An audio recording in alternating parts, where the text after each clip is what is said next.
Antes de la charla hicimos una encuesta en redes sociales vía Instagram sobre mitos y verdades. La primera afirmación decía: si una persona participa en una investigación, solo aporta datos para los resultados del estudio. Pues 2/3 de las personas pensaban que esto era verdad.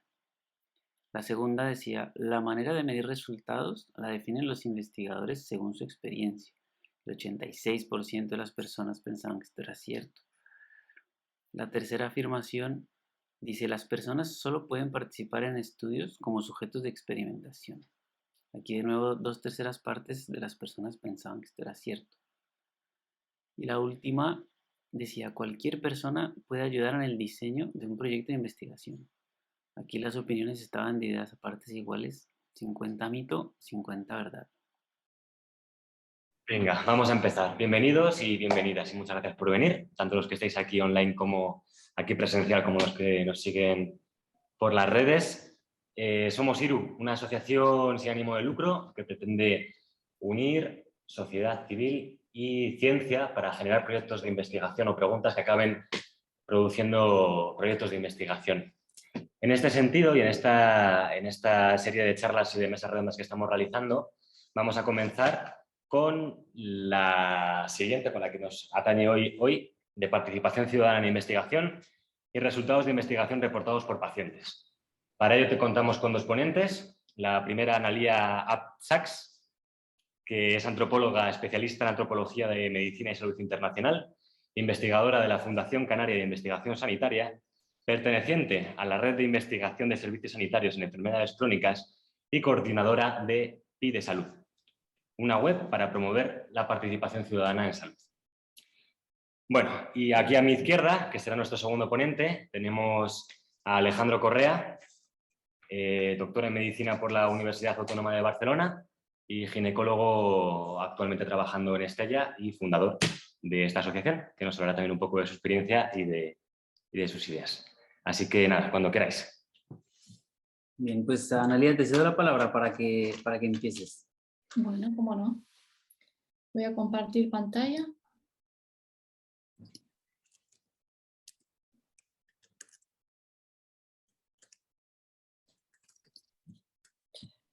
Así.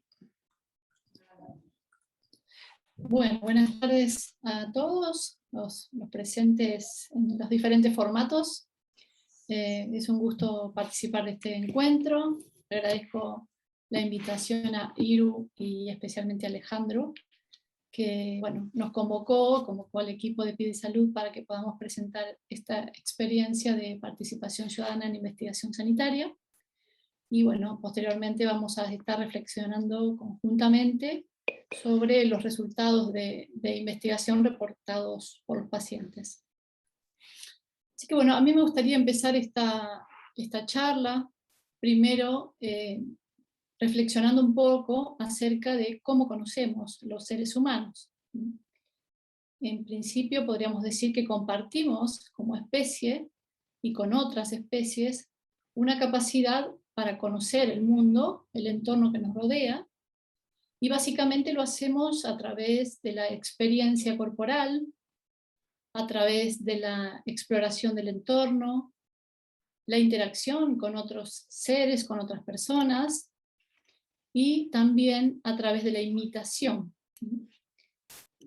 Es decir que como especie humana compartimos esta capacidad de observación a partir de nuestros sentidos. También tenemos una tendencia a hacer un registro de aquello que observamos y aprendemos, es decir, este registro puede ser explícito, sistemático o bien mental, pero de alguna manera hacemos un registro de esa realidad y también la clasificamos, hacemos lo que en ciencia llamamos taxonomías. Pero en el mundo de la vida cotidiana también hacemos este trabajo de clasificación con diferentes áreas de la vida cotidiana.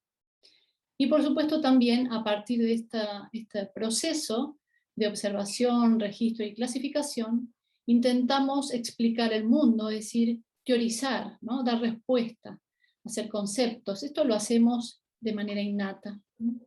Y por supuesto también compartimos todos los seres humanos, la capacidad de la creatividad. Es decir, esto no es que está en algunos y en otros no. Si no hubiéramos sido creativos como especie humana, no hubiéramos podido desplazarnos y conocer el mundo entero, ¿no? Y adaptarnos a los diferentes entornos, ya sea geográficos, de climas y de otras adversidades. Es decir, que siempre la creatividad nos ha ayudado a adaptarnos a un entorno, saber qué podemos comer y qué no, de esa diversidad enorme que nos rodea. Entonces, esta es una característica que compartimos como especie. Si aplicamos esta idea, entonces estaríamos de acuerdo en decir que todo grupo social tiene un conocimiento sobre los procesos de salud, de enfermedad y las formas de cuidado. Es decir, no hay grupo humano en el mundo que no tenga unos saberes propios sobre los procesos de salud, de enfermedad. Otra cosa es que sean comparables o respondan a unas respuestas, a unos criterios científicos, pero desde el punto de vista del conocimiento, de la experiencia, todos los seres humanos los tenemos. Después vamos a ver qué hacemos con ese conocimiento que tenemos acerca de estos procesos. Un famoso antropólogo francés, bueno, en realidad era belga, pero trabajó muchos años en el College de París, Claude Lévi-Strauss, decía que todos los grupos humanos hacemos una ciencia de lo concreto. Esto es, de lo cotidiano. Hacemos ciencia en el sentido que comentaba anteriormente, ¿no? De observar, clasificar, interpretar, explicar. Y por supuesto que este aprendizaje es comunitario, es decir, se adquiere en la arena social, en el intercambio colectivo, es también heredado y a su vez es dinámico porque las poblaciones se van, digamos, retroalimentando, se van sucediendo y van aportando también una dinámica de cambio. Entonces, desde ese punto de vista, es también histórico y culturalmente determinado. Sin embargo, bien sabemos que si nos referimos al conocimiento científico, hay ciertas jerarquías en los saberes, y el método científico, y lo ponemos así como el método, ha ganado cierta preeminencia y se supone dentro de la jerarquía de los saberes es el saber más importante, ¿no? El que se supone que es el contrastable, el que tiene criterios rigurosos y es el, digamos, de mayor credibilidad, podríamos decir en principio. Pero sin embargo sabemos que esta es una perspectiva eurocéntrica porque deja de lado otras formas de conocimiento.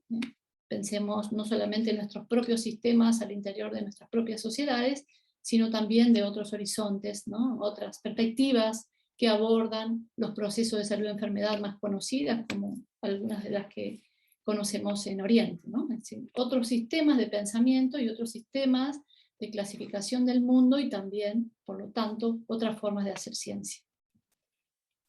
Sin embargo, en el conocimiento científico, desde el punto de vista más eurocéntrico, podemos pensar que hay una concepción un tanto extractivista, ¿no? Del conocimiento, porque muchas veces cuando se invita a alguien a participar, a alguna persona a participar en un proceso de investigación, en un proyecto de investigación, en diferentes modalidades, se habla de reclutamiento, ¿no? Y esto más que invitar a la participación, parece más bien un alistarse a cumplir algunas tareas de manera rigurosa.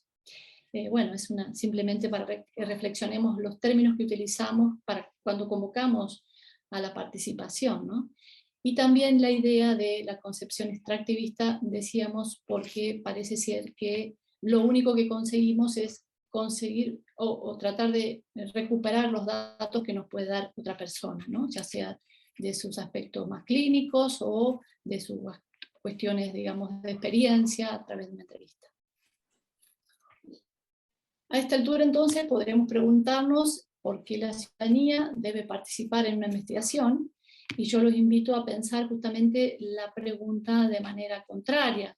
¿Cómo es que la ciudadanía no va a participar en una investigación en salud, ¿no? Es algo que debería ser obvio, sin embargo no lo es, ¿no? Entonces deberíamos pensar que la normalidad sería que participemos en esos procesos porque atañen a nuestra salud, a nuestro cuerpo. En principio decimos debe participar porque todo conocimiento es colectivo. Decíamos recién que todos los seres humanos somos capaces de producir conocimiento de diferente naturaleza y para diferentes objetivos, pero tenemos un conocimiento acerca de nuestro cuerpo, de nuestra salud, de nuestra enfermedad, de cómo podemos cuidarnos. Después vamos a discutir acerca de, como decía, de la congruencia o incongruencia con otros saberes científicos, pero en principio tenemos un conocimiento heredado acerca del cuerpo. Por lo tanto, es importante también la participación de la ciudadanía porque va a aportar a ese proyecto de investigación las propias necesidades, cosas que muchas veces los investigadores, desde el lugar en que se ubican, no son capaces de visualizar, de priorizar, de reconocer, y es muy importante entonces este punto de vista del usuario. Ese usuario a su vez tiene preferencias y valores que es muy importante que respetemos, porque nosotros podemos tener algunos criterios científico-técnicos, sin embargo, un tratamiento, una decisión terapéutica va a estar centrado en una persona que tiene sus preferencias y valores, y es importante que sean respetadas esas preferencias y valores, aunque estén en contra de lo que el profesional sanitario considera que debería hacerse, ¿no?, desde el punto de vista de su salud.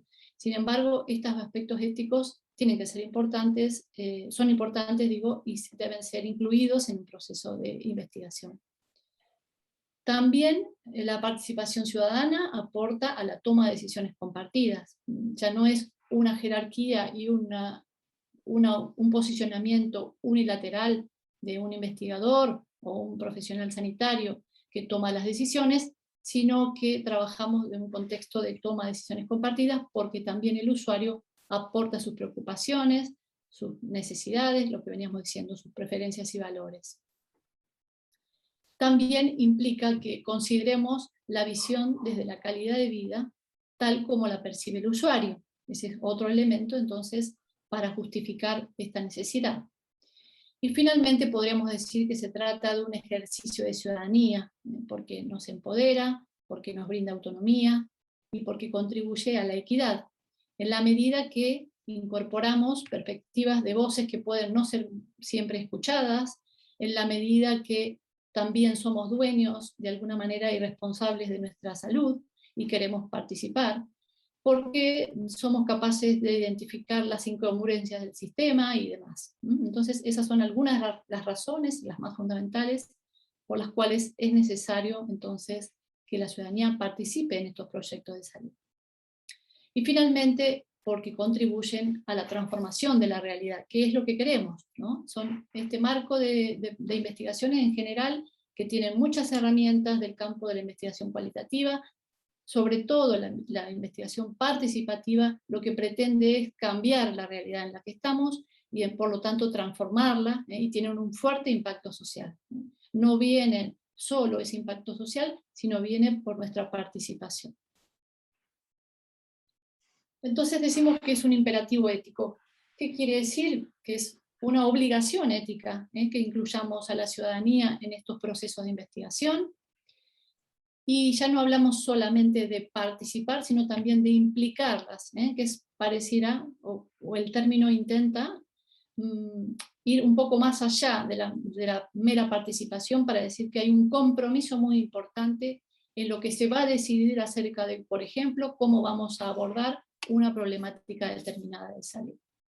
Implica también, por supuesto, una responsabilidad social en esa construcción de ciudadanía, implica en este sentido una mayor democratización y lo que se conoce como cogobierno o cogobernanza. Ya no estamos como mero observadores y proveedores de datos, sino que participamos en ese gobierno, en esas decisiones.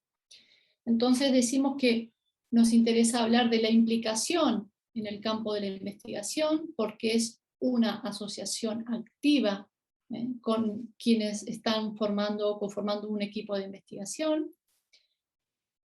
El usuario, el paciente, quien participe como en el equipo de investigación puede convertirse en un co-investigador, aporta fundamentalmente las particularidades de un contexto específico en el que se da una problemática de salud o una problemática sociosanitaria. También permite implicarse, explicitar algunos conflictos que son de difícil resolución, y justamente por esta mirada que aporta el usuario es posible encontrar algunas otras negociaciones en búsqueda de esa respuesta, o por lo menos de resoluciones o intentos de minimizar esos conflictos. Es culturalmente apropiado, también ligado al contexto podemos entender esa otra lógica que está operando en el conjunto de la ciudadanía, ¿no? en un grupo social particular.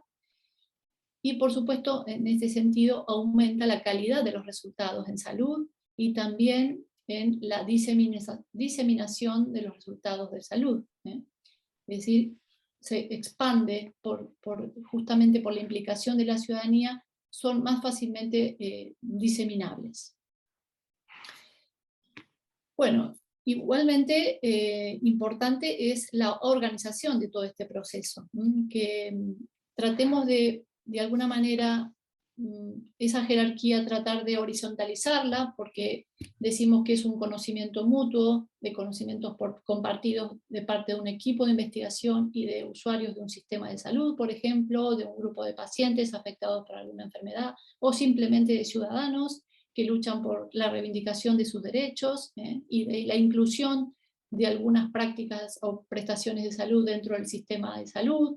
Bueno, diferentes escenarios que podemos pensar implican una organización.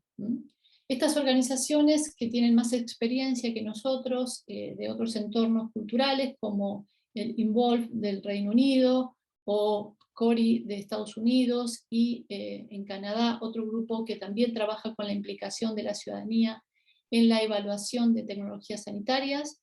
Después me voy a referir un poquito sobre eso. Bueno, nos han enseñado que es importante la organización y la preparación de las diferentes fases en que se desarrolla un proyecto de investigación.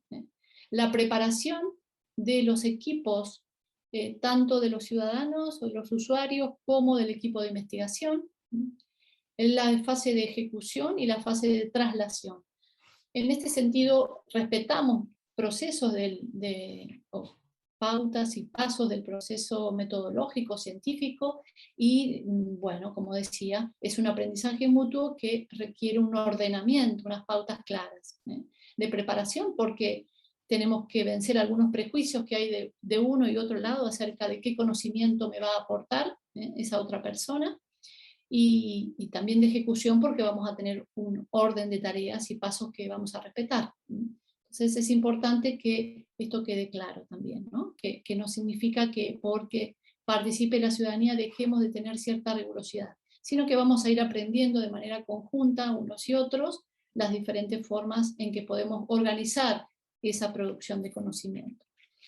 En España hay una entidad que está ocupándose ella desde varios años, que se llama Guía Salud, y que produce material con los pacientes, para los pacientes, por ejemplo, también para el conjunto de la ciudadanía, no hace falta ser paciente, también pueden ser usuario del sistema, que recibe demandas de la ciudadanía respecto a algunas prestaciones que se desean incorporar al Sistema Nacional de Salud y demás. Así que después, si quieren, navegamos un poquito en esa página. Bueno, y lo que les quería contar también aquí, en este espacio, es un proyecto que venimos desarrollando con el equipo del Servicio Canario de Salud desde hace unos cuantos años. Ya de 2008 empezamos a conformar esta plataforma que se llama Pide Salud. Es una plataforma de participación ciudadana en que los diferentes usuarios del sistema participan en diversos proyectos a los que nosotros convocamos, y hemos creado una herramienta de manera absolutamente conjunta y colaborativa. Ahora vamos a ver un poquito más en detalle. Lo que nos sostiene desde el punto de vista teórico y lo que está detrás de esta propuesta desde el punto de vista teórico es una idea de la atención centrada en la persona, ¿no? Es un concepto muy importante hoy día para los servicios de salud, para la investigación sanitaria, en la que cada vez más se digamos, se rescata y se aprende de la narrativa del paciente, de la experiencia del usuario. Además de ese saber técnico-científico que puede tener un investigador o un profesional sanitario, es importante entonces rescatar esa experiencia corporal, decíamos, esa experiencia de vida que tiene un usuario en ese itinerario terapéutico o bien simplemente como usuario del sistema, ¿no? Esta manera de dialogar es lo que permite y lo que nosotros encuadramos como un escenario de toma de decisiones compartidas, donde por un lado se produce, digamos, alguna compartir conocimiento desde lo experiencial y otro grupo, otro bloque, otro actor también aporta su saber técnico-científico. Y en esa relación dialógica, de diálogo, se establece lo que nosotros denominamos toma de decisiones compartidas. Bueno, vamos a mirar un poquito la página, así les muestro de qué se trata.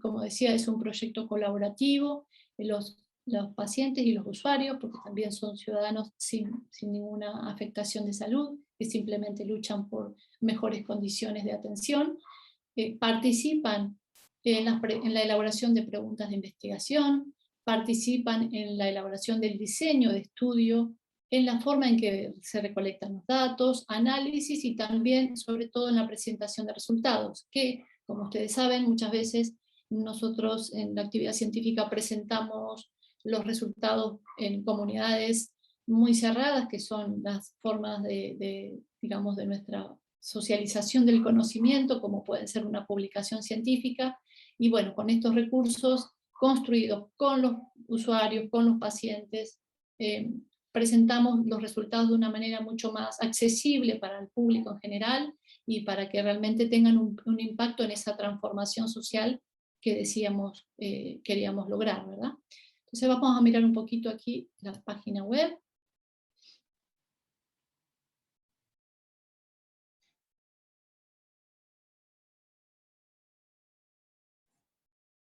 Bueno, esta ha sido absolutamente construida, todos los módulos, que tiene 3 módulos fundamentalmente, uno que se llama Experiencias en Salud, otro que se llama Toma de Decisiones Compartidas y otro que se llama Necesidades de Investigación.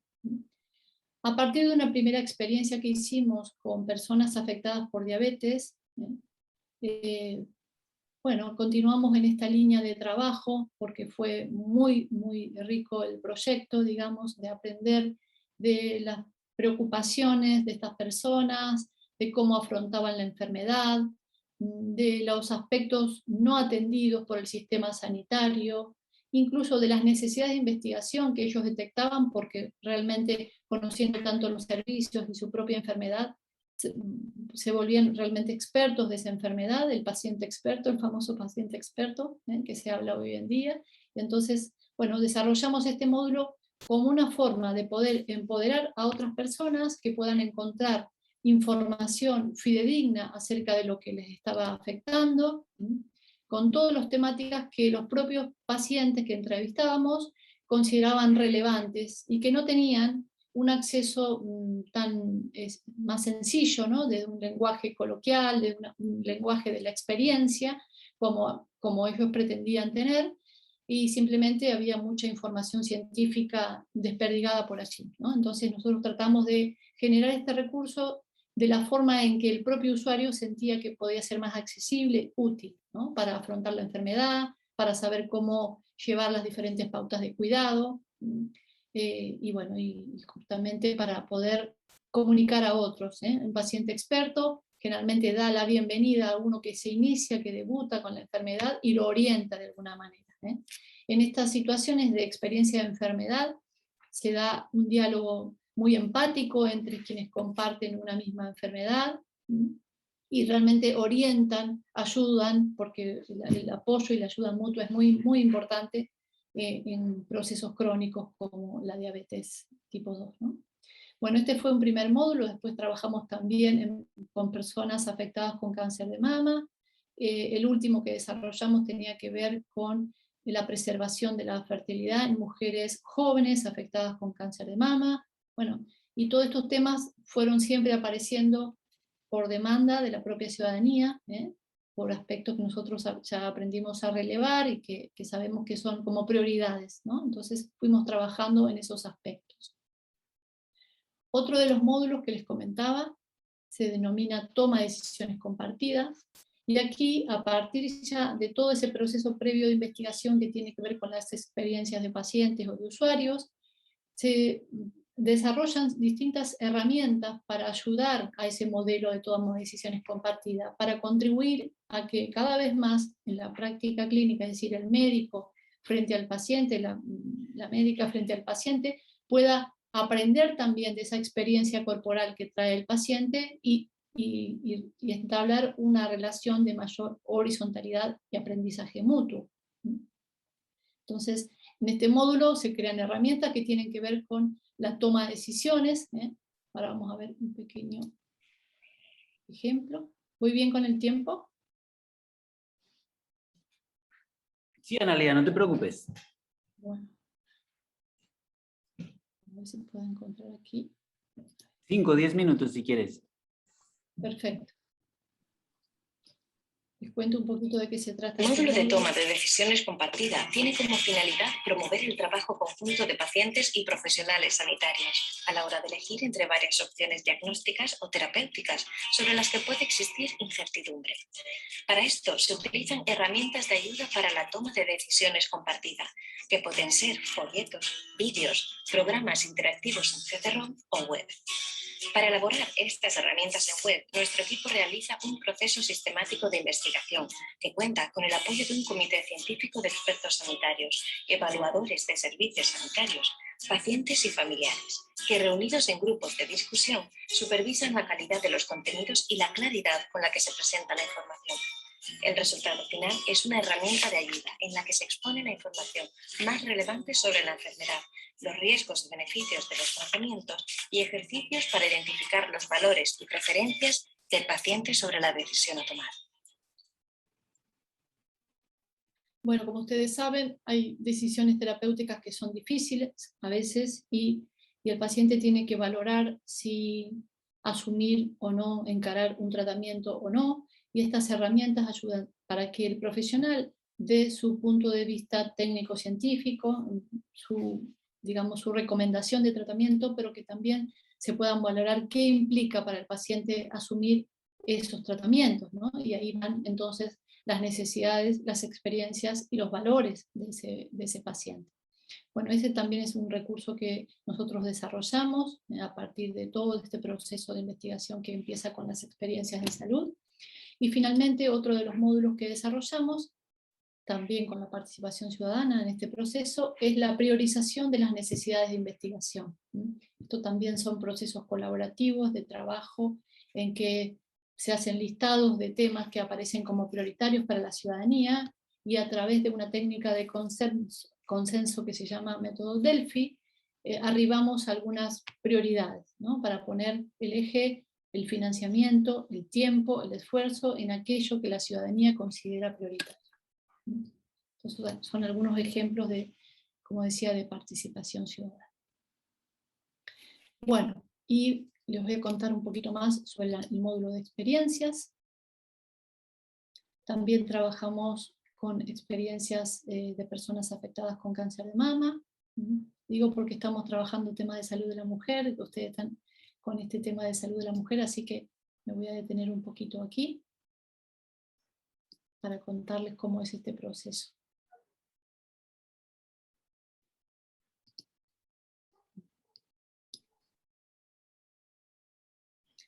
En general, ¿qué hacemos con las experiencias relacionadas con la salud?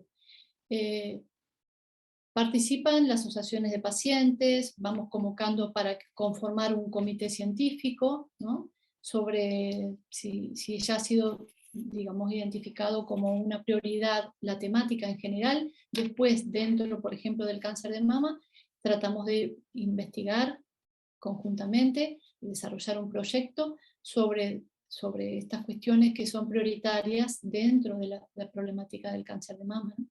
Y entonces, en general, las asociaciones o mujeres en particular son convocadas a participar, nos relatan su experiencia, muchas veces en una o varias entrevistas, y hacemos, en este caso hicimos alrededor de 42 entrevistas por toda España, y fuimos recabando entonces las necesidades, las problemáticas, la experiencia con la atención, digamos, oncológica en las mujeres, buscando siempre una diversidad de perfiles, de edad, de problemáticas, de momentos vitales, para que pueda haber un escenario, digamos, más amplio de la experiencia de la enfermedad, porque la historia natural de la enfermedad nunca se desarrolla, no hay una historia, digamos, estrictamente natural, sino que se desarrolla siempre en un cuerpo, en una historia, en una subjetividad, en una mujer en concreto. Entonces, lo que hay que conocer es cómo se expresa esa diversidad en cada historia, ¿no? en cada relato, digamos, de la experiencia. Bueno, así que este también fue un proyecto muy importante que continuamos, como les decía, posteriormente desarrollamos una de las demandas que aparecía aquí con las experiencias relacionadas con salud, que tenía que ver con las mujeres jóvenes y la necesidad de hacer la preservación para su fertilidad, si tenían que hacer tratamientos oncológicos, y bueno, una de las temáticas importantes y prioritarias para las mujeres jóvenes era esa, ¿no? Bueno, y finalmente decirles, ¿no?, que bueno, los invitamos a conocer otros proyectos que están ahora desarrollándose. Este tiene que ver con la priorización de necesidades de investigación sociosanitarias en el contexto del COVID. El COVID ha sido una experiencia a nivel, yo diría, internacional, de escasa participación de la ciudadanía en las decisiones sanitarias, ¿no? Asumiendo que pocos podíamos aportar, digamos, los ciudadanos de a pie, acerca de cómo cuidarnos, si bien, por supuesto, requeríamos un proceso de aprendizaje de las pautas de cuidado, algunas de ellas ya podíamos tenerlas y también aportar ideas acerca de cómo hacer ese cuidado colectivo, pero bueno, no hemos tenido esta posibilidad, digamos, de una participación más activa como ciudadanía en cuanto a las decisiones. Creo que este es un escenario que se ha repetido en diferentes contextos, o al menos esta es mi impresión. Así que bueno, esto también está en este momento, está abierto este proyecto, también está abierto otro proyecto de necesidades de priorización de investigación en personas trans, que pueden consultar en la página web, y si están interesados por alguna de estas temáticas pueden participar. Bueno, por ahora dejo por aquí, así animamos el debate o las preguntas o lo que quieran. Muchas gracias. Analía, muchas gracias a ti por tu excelente presentación. A mí me pareció muy interesante todo lo que habéis presentado desde Pide Salud, y creo que es un poco el camino a seguir. No sé si aquí hay alguien que tiene alguna pregunta de los que están presentes. ¿Alguna pregunta para Analía? Si no, la guardamos para el final. ¿No? Vale.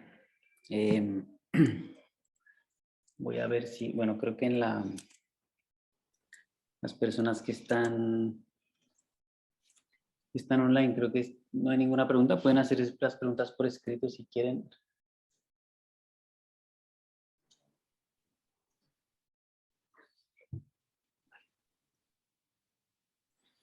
Bueno, pues igual, bueno, si se les ocurre alguna pregunta, al final podemos retomarlo un poco. Claro que sí. Bueno, pues voy a seguir a hablar en la misma línea un poco lo que estaba hablando Analía.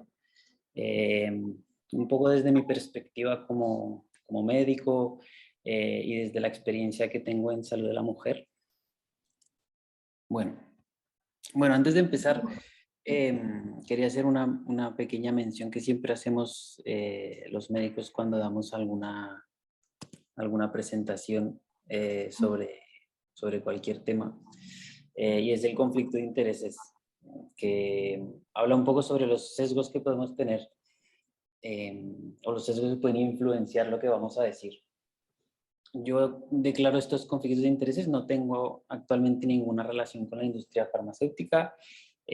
Actualmente trabajo en el Sistema Navarro de Salud, que es el Sistema Sanitario Público, y soy el cofundador de IRU, que es una entidad sin ánimo de lucro que apoya y fomenta la investigación participativa, que es la asociación que ha organizado este ciclo de charlas.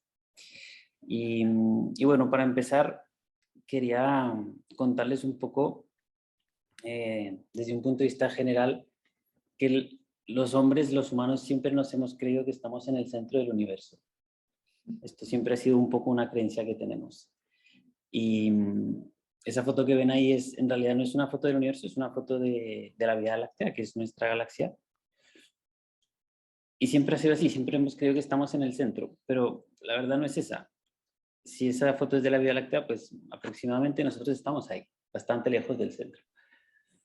Y no solo eso, sino que ni siquiera estamos en el centro de nuestro sistema solar. Estamos ahí, estamos muy lejos del centro.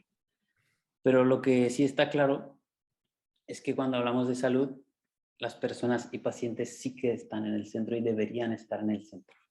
Y ese es un poco el punto de partida y el punto al que queremos llegar, que ojalá siempre estén las personas en el centro. Y esto sabemos que es así porque se ha demostrado, es decir, tenemos muchos datos de estudios que se han hecho a lo largo de muchos años que han demostrado que cuando las personas y pacientes están en el centro, el resultado de la asistencia sanitaria es mejor, la calidad es mejor, las personas están más satisfechas. Y eso lo sabemos gracias a datos que tenemos de la investigación. ¿Y qué es investigación? El ser humano lleva muchos años investigando. Y eso es así porque investigar es una palabra que utilizamos un poco a la ligera y la entendemos, sabemos lo que es. Investigar es lo mismo que observar. Investigar se basa en observar. Y ya hablaba un poco Analía sobre esto y por eso digo que desde la prehistoria el hombre ha investigado, porque ha observado y con la evolución hemos ido mejorando esa observación y hemos ido mejorando esa investigación.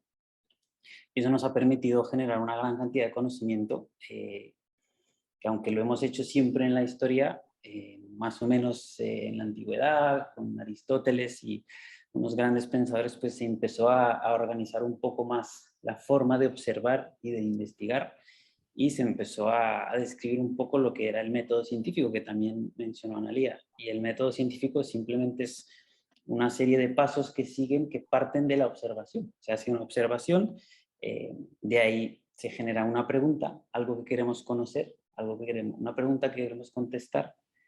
Para contestar a esa pregunta, pues se formulan hipótesis de cuál puede ser el camino a la respuesta. Se hace un experimento para poner a prueba eso. Se recogen datos, se analizan los datos y con esos resultados se puede concluir si la hipótesis que se había planteado era la correcta o no. Y con esos resultados se pueden aplicar al área en la que se esté observando y se vuelve a empezar y se vuelve a observar y ese es un poco el ciclo y ese es en resumen a grandes rasgos el método científico. Y gracias a eso pues hemos podido generar muchos datos. Hemos mejorado con la evolución y la tecnología y eso nos ha permitido generar una gran cantidad de información, de datos y de conocimiento, que es lo que nos ha permitido avanzar. Y en medicina concretamente, pues toda esa información y todos esos datos que recogemos en las ciencias de la salud y en medicina, se escriben artículos y se publican. ¿Alguno de ustedes sabe cuántos artículos se publican? ¿Cuántos artículos médicos se publican cada año? Decenas, cientos, miles. Pues esta gráfica es tan solo un ejemplo.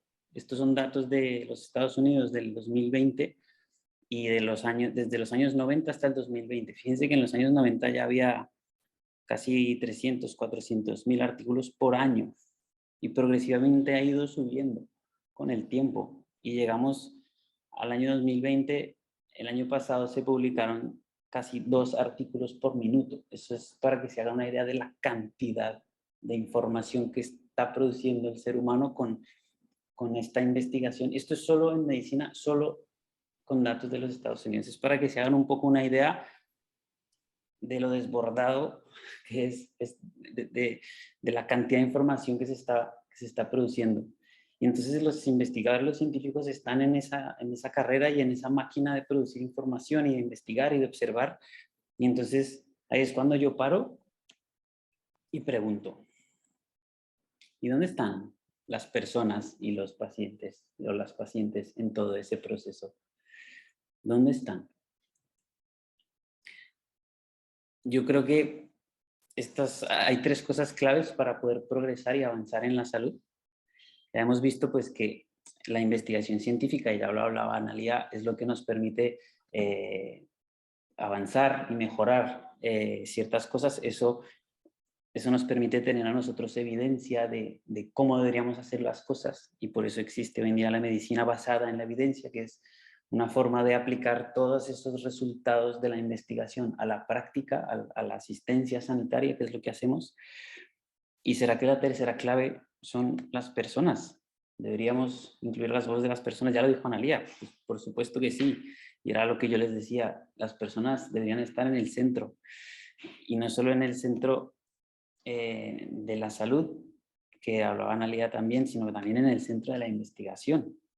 Y entonces eso ha permitido que surjan términos que también hablaba Analia un poco de cómo la gente se involucra y participa.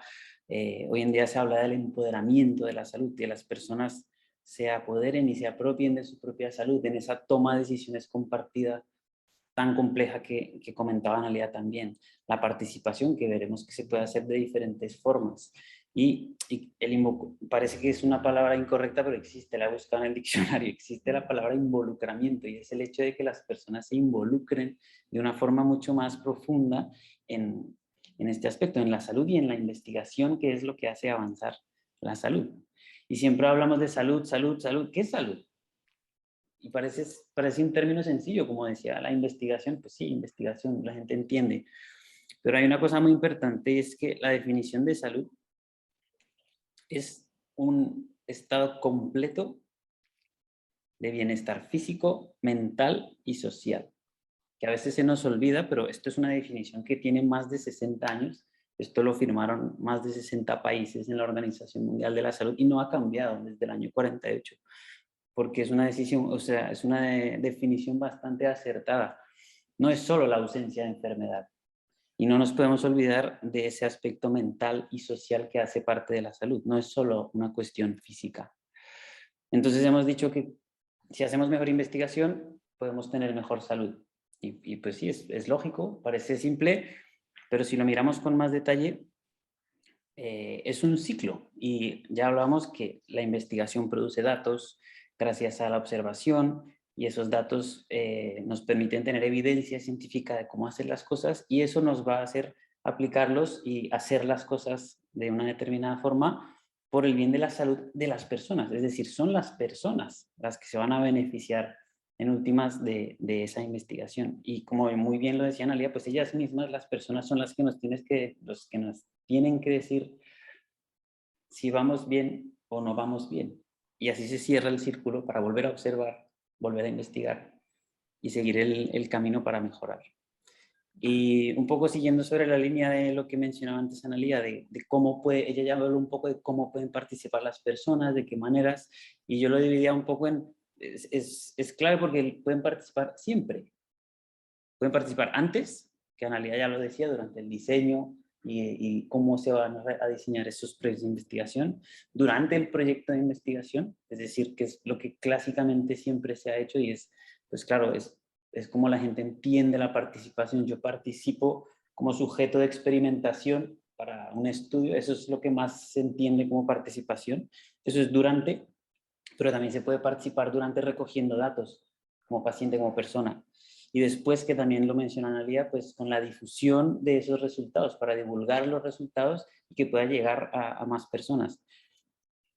Y luego el cómo, también dio muchos ejemplos a Analia de cómo participar, y yo lo dividía también un poco en 3 grados de cómo la gente se puede implicar de diferentes formas. En un primer grado un poco más superficial, en el que se puede consultar a las personas, que es una participación más superficial, o esa participación como sujeto de experimentación, como sujeto en un estudio. Luego hay un grado un poco más profundo, que es más de colaboración, en donde no es solo que te pregunten, te consulten, sino que tú colaboras con el equipo, en donde ya están más involucradas las personas. Y el tercer grado, que es para mí como la forma de involucrarse mucho más profundamente, es cuando se participa activamente como co-investigador, que también lo decía Analia. Y es esa implicación en donde son iguales las personas o pacientes que participan a los investigadores. Y es donde tienen un cierto control sobre lo que se está haciendo. Entonces se puede participar de muchísimas formas, que ya nos dio muchos ejemplos Analía. Esto era para que se hicieran un poco una idea de cómo ha evolucionado la participación en investigación. Es una gráfica que me la he inventado yo porque no hay datos de esto, pero es un poco eso lo que ha ocurrido. Es decir, antes era prácticamente inexistente, y salvo los conejillos de Indias como pacientes, que de hecho ha habido escándalos que luego dieron como resultado el nacimiento de la bioética, pero no voy a hablar de eso. Y luego alrededor de los años 50 más o menos se empezó a tener en cuenta más a las personas y a pensar en su calidad de vida, que no solamente era cuestión de enfermedades, de cosas físicas, y se empezaron a cuestionar sobre la calidad de vida de las personas.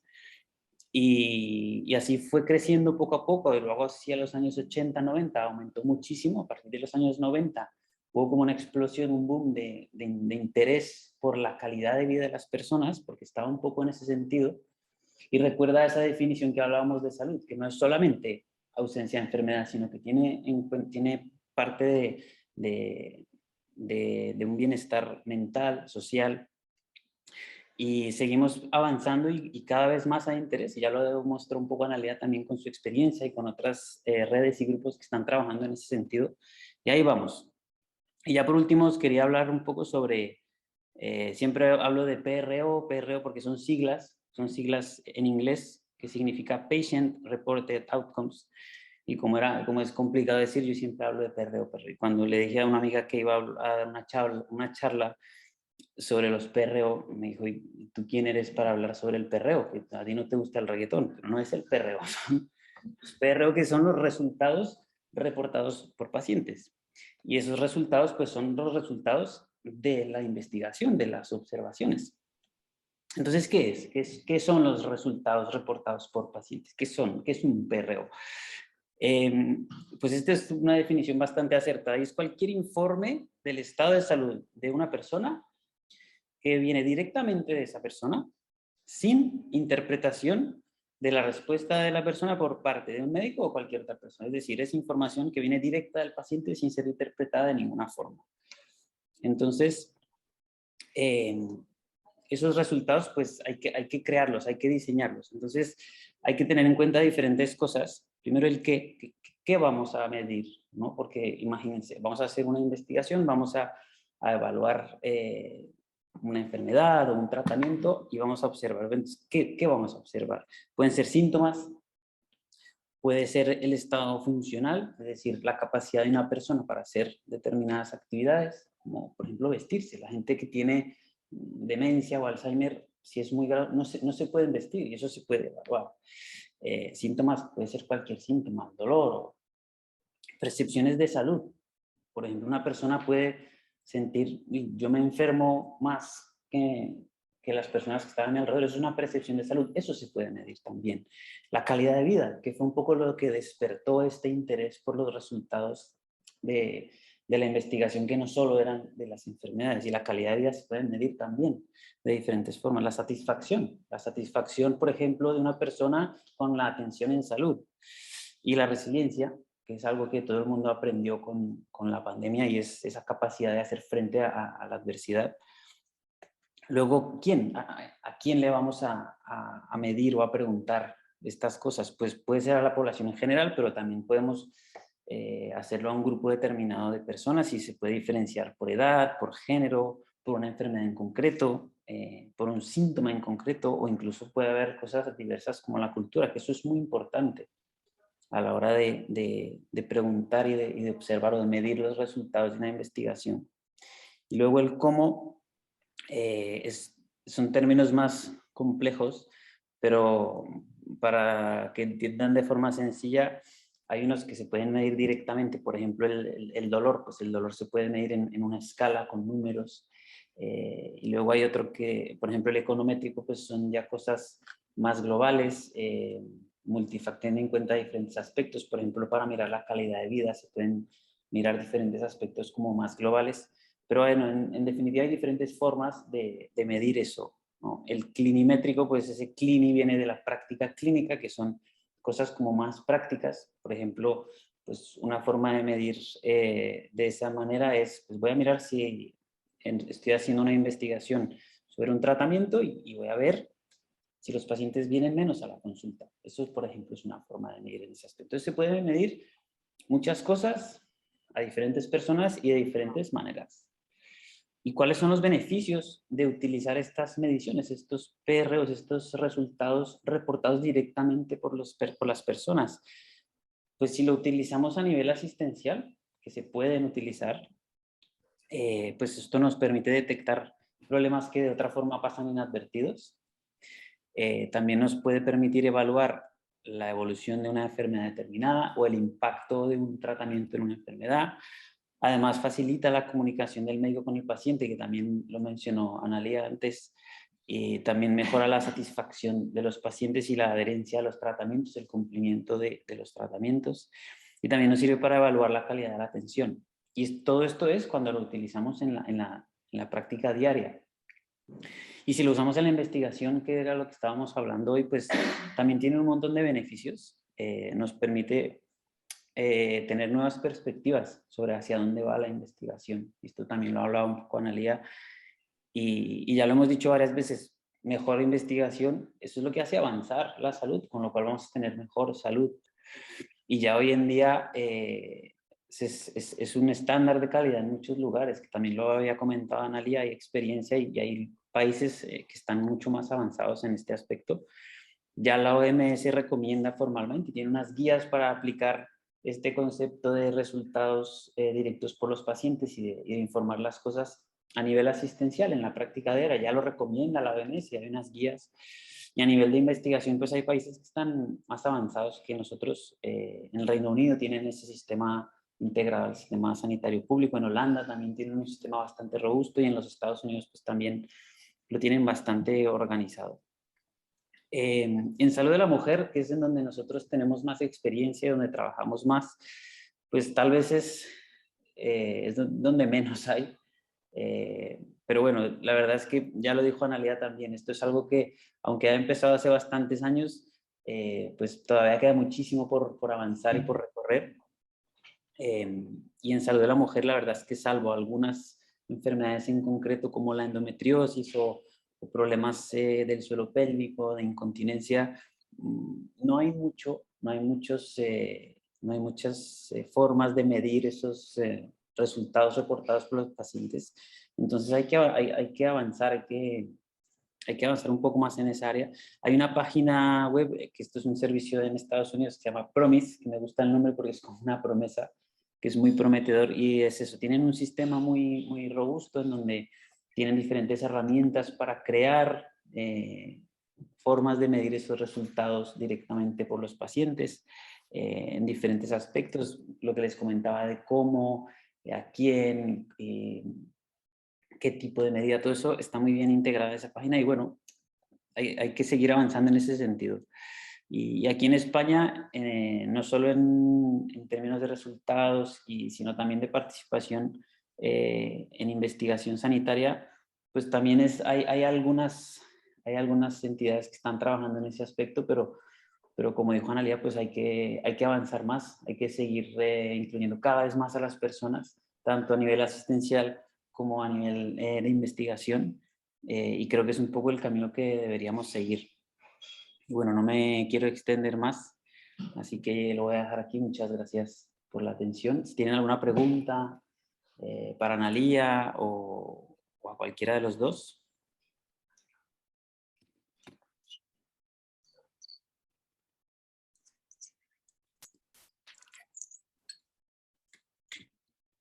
Bueno, para abrir un poco el debate, yo quería comentar sobre algo que decías del concepto de salud, ¿no? También va evolucionando ese concepto de salud a medida que lo hacemos más robusto y más diverso en la participación. Y bueno, hay cierta tendencia a pensar hoy un concepto nuevo de una sola salud, ¿no?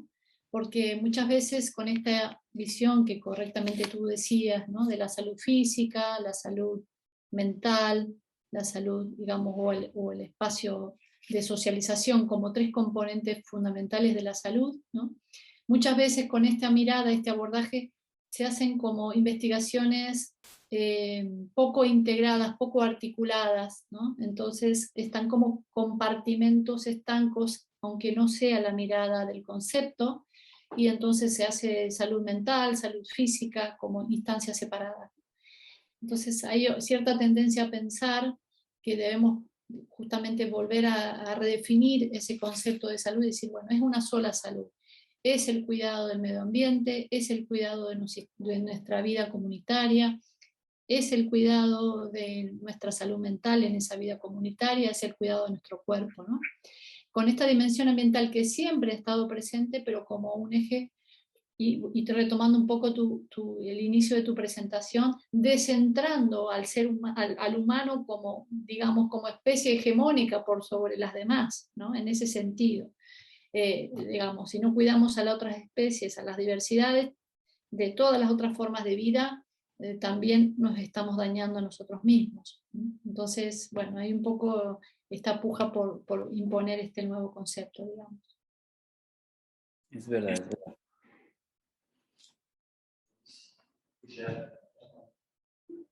¿Sí? Sí, quería preguntar, no sé si me oyes. Bueno, yo te repito la pregunta, si quieres. Bueno, pues por un lado, darle las gracias por la charla.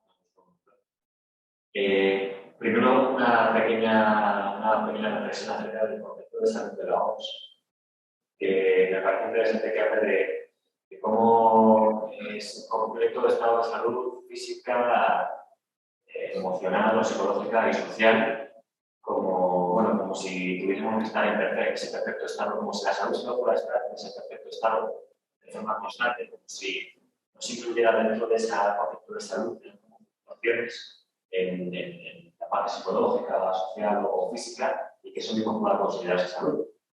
Dentro de esa definición, si la entendemos de una forma estricta, pues podría entenderse que la salud solo es como un perfecto en esos 3 ámbitos, y eso pues no es real, no nos afecta a la actividad. Nunca estamos perfectos en esos 3. Y segundo, así de forma más práctica, quería preguntaros pues, de qué forma, igual en Inglaterra o en Estados Unidos, en eso tengo más experiencia, se lleva a cabo esta práctica de poner en contacto a los pacientes, infecciones o experiencias vitales y al mundo de la ciencia, ¿no? Cómo se instrumentaliza esas experiencias subjetivas para poder generar pues, proyectos de investigación o preguntas que generen pues, ese ciclo, ¿no? de respuestas y de sobre preguntas. Porque me parece pues, muy interesante y muy difícil en la práctica, ¿no? Como si hay alguna plataforma online o se ponen en contacto diferentes redes de asociaciones de enfermos o cómo se habilita luego también eso con la industria, porque también tiene que haber debería haber una palabra de generar igual las terapias, sean farmacológicas, sociales, ¿Has escuchado o te...? Sí. Ah, Sí. Lo último, empiezo por lo segundo, que creo que lo entendí mejor, que la primera parte me escapé un poquito, pero sé que estaba hablando a estas diferentes dimensiones de la salud, ¿no? Voy a empezar por el segundo porque creo que es el que entendí bien. Con respecto a cómo convocar, bueno, nosotros tenemos diferentes estrategias, ¿eh? Una que se utiliza mucho en el campo de lo social es la bola de nieve, que se llama. Tienes una referente de una persona, suponte que vamos a trabajar sobre una enfermedad como el lupus, que puede ser menos prevalente en la población. Bueno, alguien conoce a una persona con lupus y esa persona acepta empezar a trabajar con nosotros y ya ella con sus propias redes, porque tiene sus propias redes, ya sea porque pertenece a una asociación o porque simplemente de ir a la consulta conoce a otros pacientes y entonces ya nos va referenciando y así empezamos esa famosa bola de nieve. También nos ha ayudado mucho, por supuesto, tener este portal web a partir de la cual hacemos publicaciones y tenemos redes sociales para poder diseminar esa información. Pero básicamente son el contacto persona a persona, referentes profesionales que trabajan en la temática y a lo mejor ya desde su propia consulta en un servicio de salud invita a alguna persona a participar, contactos personales y redes sociales. También hay muchas veces que podemos tener otro tipo de, digamos, de publicidad a través de, no sé, un canal radial o televisivo, pero bueno, cada vez más, como saben, están teniendo preeminencia las redes sociales y los portales digitales, ¿no?, para este tipo de convocatoria. Y fundamental el rol que cumplen, como digo, las asociaciones de pacientes, ¿no?, y las personas implicadas. Muchas veces cuando a uno le pasa alguna situación de salud, alguna problemática, se implica y ahí empieza a conocer ese otro mundo bueno, que desconocía, que funcionaba de forma paralela y que nosotros no éramos conscientes, ¿no? Entonces esta es una modalidad muy importante, conocer al menos una persona que esté con esa problemática de salud para iniciar tirar el hilo, digamos. Y bueno, con respecto a la segunda, no sé bien si era un comentario general o alguna pregunta en particular.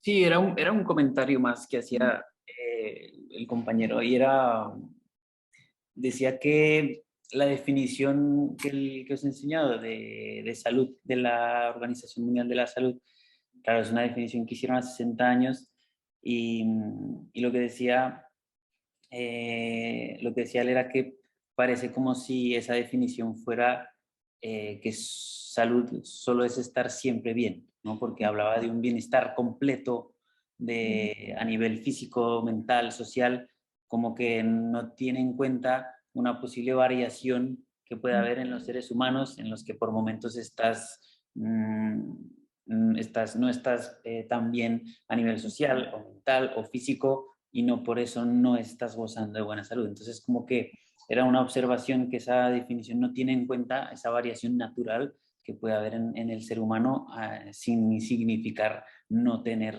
salud. Exacto, sí, comparto. Compartimos, creo que compartimos. Eso Es decir, también en situaciones podemos estar en episodios de tristeza que, bueno, a veces hay que dejarlos pasar simplemente, ¿no? Y que es parte de la vida también. Como ejemplo, digo, ¿no? O sea, hay muchas situaciones, ¿no? Exactamente. ¿Alguna otra pregunta? No. Bueno, Analia, no hay más preguntas. ¿Tienes alguna otra cosa, algún otro comentario para hacernos? Bueno, animarlos a que se empiecen a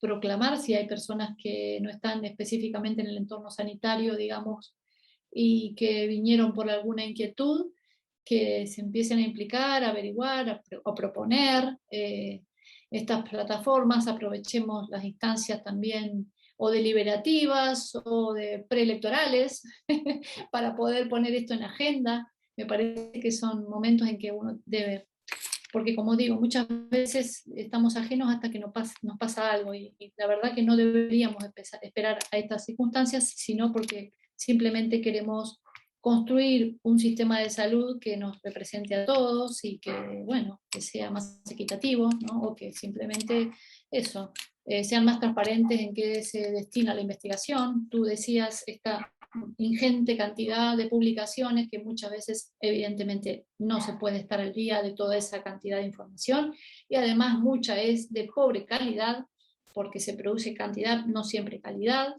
Es imposible que los profesionales sanitarios estén al día de todo lo que se produce, es humanamente imposible, pero sí sabemos que de todo eso no siempre está lo más prioritario para la ciudadanía, ¿no? Porque muchas veces hay otros intereses. Tú lo declaraste que no tienes conflictos de interés en la industria, pero sabemos que muchas de esas publicaciones son financiadas por empresas de todo tipo de salud, ya sea farmacéuticas, de productos médicos en general, y bueno, en general la industria médica, que es uno de los negocios más potentes del mundo. Entonces, bueno, es importante que, bueno, que encontremos la manera de dar nuestra voz bueno, que participemos y nos impliquemos en esta cuestión. Ahora les voy a mandar el enlace, si quieren, de lo que hemos lanzado sobre temas de necesidades sociosanitarias detectadas en la situación de COVID, ¿no? O sea, Claro, sí, enviaron, nosotros lo colgaremos en la página web. Y totalmente de acuerdo, yo también animo a todo el mundo a que aparte de venir y aprender, que se animen a participar y a involucrarse cada vez más Y me quedo también con unas palabras que dijiste al principio cuando planteabas la pregunta de por qué participar en investigación, y que deberíamos cambiar la pregunta de por qué no estamos participando y por qué no participar, que lo normal sería que participáramos. Así que me quedo un poco con esa frase que has dicho, que nos haga reflexionar y cambiar un poco nuestra actitud. Así que muchísimas gracias, Analía, por haber estado aquí con nosotros. Espero verte pronto en persona y que colaboremos más. Claro, por supuesto que sí. Podés contar conmigo para algún proyecto que se ocurra, se te ocurra, o que alguna paciente proponga o plantee como una necesidad, y empezar a preparar la oreja para poder escuchar eso que puede ser relevante, ¿no? Esa queja que puede ser con una pregunta de investigación que no nos hemos hecho muchas veces. Muchas gracias por la invitación. Bien, Analía, hablamos. Que estés muy bien. Gracias. Gracias a Chao. usted. Hasta luego.